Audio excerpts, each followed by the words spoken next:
you as a conductor, what motivates you, and what excites you about this kind of music? And that's, it's something I think a lot of people don't always they don't always get to hear about that, or they don't necessarily understand that process. So it's I think it would be a good idea to have to kind of flesh that out a little bit.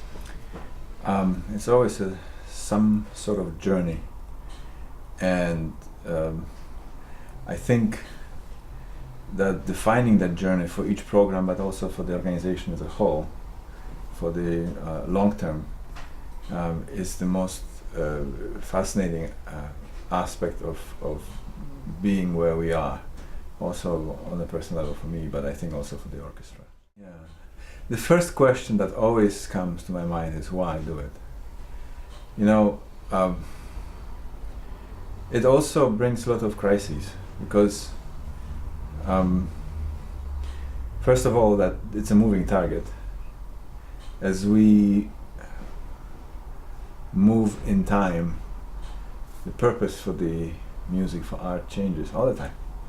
It was different in Bach's time, it was different for Wagner, it was different for any composer or any musician, really. And I think it's a historical aspect, but also I think to some degree we live here and now, and we are not completely disconnected from the reality, the social reality that sort of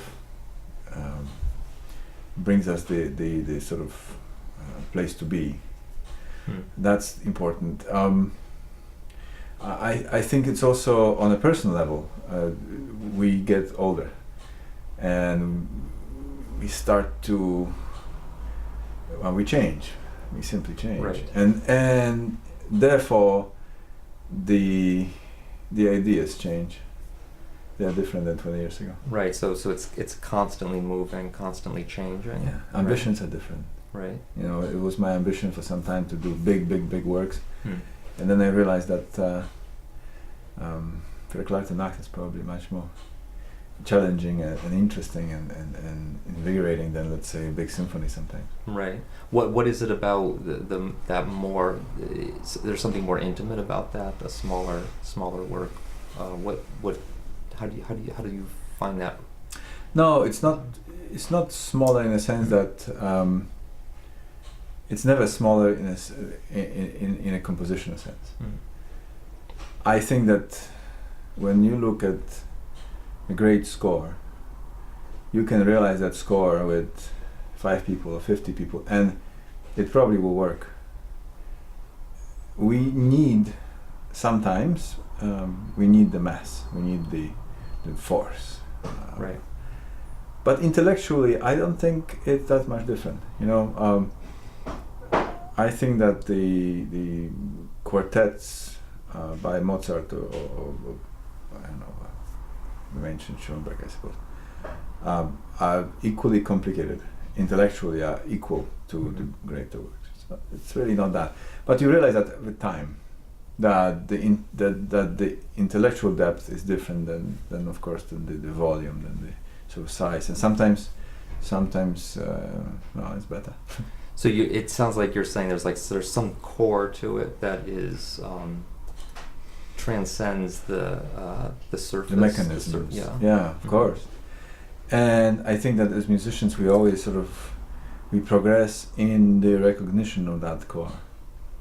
So, for example, what was impossibly hard now is possible. What was okay then is probably too easy now. Maybe just sometimes the aesthetic preferences change too. Right. We move from, let's say, French to German, or whatever the preference would be. Right. It moves. Right. Do you see? So when you are conducting, you have an audience. Do you think? How do you see the music relating to the audience? How do you see? What is the function? What are you doing for them? Well, it's a conversation. Interestingly enough, I'm yet to experience a concert without the connection. It just never happens. The instant change that happens to every musician the moment he or she has a listener, it's magic. You feel that. Oh yeah. There's no. My professor used to say, "You can't practice performance," and that's so true. Right. You can't. It's impossible because you cannot prepare for that interaction. You might have a lot of experience. You might know how it feels. You might know what's going to happen, but you can't really prepare the piece as if the audience was there. Right, because they're not there, so you have, So it's a conversation, and I think musicians, artists in general, we have huge responsibility because, and I think we're sometimes failing in this because we sometimes leave the audience behind and we expect them to grow up to us. Well, I think again,